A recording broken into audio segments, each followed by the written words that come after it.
My name is Wyatt Hall, and this is my screencast for ACTE 651 Science Curriculum and Reform. So, a little bit about my professional life. I teach middle school technology and engineering education, and I've taught at the middle school level for the past 10 years. I truly enjoy working with, shaping, and molding the minds and characters of our youth. I am pursuing an endorsement in STEM because I believe STEM-based careers have always been and will continue to be the driving point of our society. Many students will use STEM-related skills in their career path, and I want to ensure that I'm up to date with the knowledge and skill set to help promote those careers. On a personal note, I'm a father and a husband. I've been happily married to my wife Mia for 8 years, and we have a beautiful 3-year-old daughter named Stella, who at times can be an emotional handful. Besides enjoying the evenings with my family, my hobbies and interests revolve around my career. I enjoy carpentry and the challenge of a home improvement project. Plus, for two-thirds of the school year, I find myself enjoying my other passion, coaching. I coach football and track and field and absolutely love to develop our student athletes after school, helping to develop those soft skills on the gridiron while preparing them for the real world.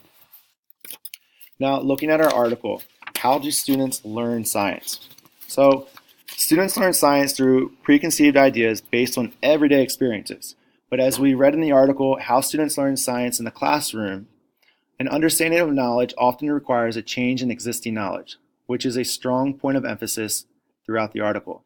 You cannot support change in knowledge and understanding by simply telling students what scientists have discovered or asking them to follow the steps to the scientific method.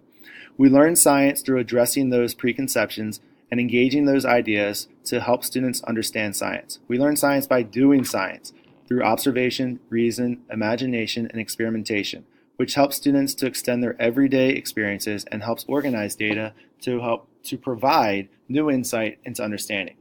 We also learn science through a metacognitive approach. Not only is it important to understand text, but it is also important to reflect on scientific reasoning. Because at the end of the day, science is about questioning the obvious, as suggested by Magnuson and Palazar.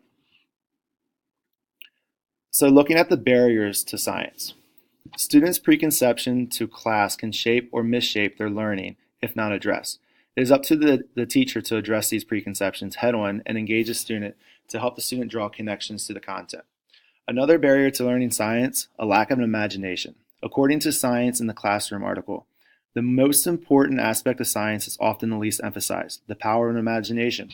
Einstein found that generating a hypothesis worth investigating played an important role in making science interesting and exciting. Without an imagination in science, science may seem boring or unrewarding to the learner. So, how does my classroom adhere to the tenets of science learning described in the module reading? So, in my classroom, we focus on analysis and we share the preconceptions of how things work, such as our electricity unit. As a class, we address many preconceptions and we put those theories to the test with hands-on lessons with students connecting multiple circuits. Students become knowledge-centered in my classroom through invention and discovery as well. During their 3D printing problem-solving engineering unit, they must develop a working print or working model to solve a problem presented in class, such as a storage device for earbuds or a wall shelf outlet for a phone stand, without securing the device to the wall with a fastener. You can see a picture of one of the students' projects with a storage device in the middle there for the earbuds.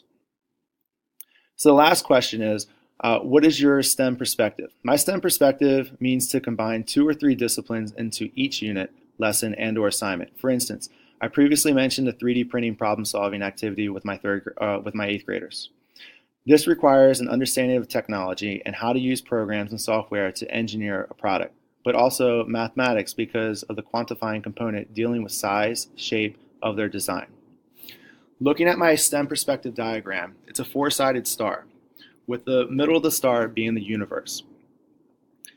So when I get my 6th graders for the first time, we define the acronym of STEM and we use these same definitions that I listed on my star. So science is a study of the universe around us.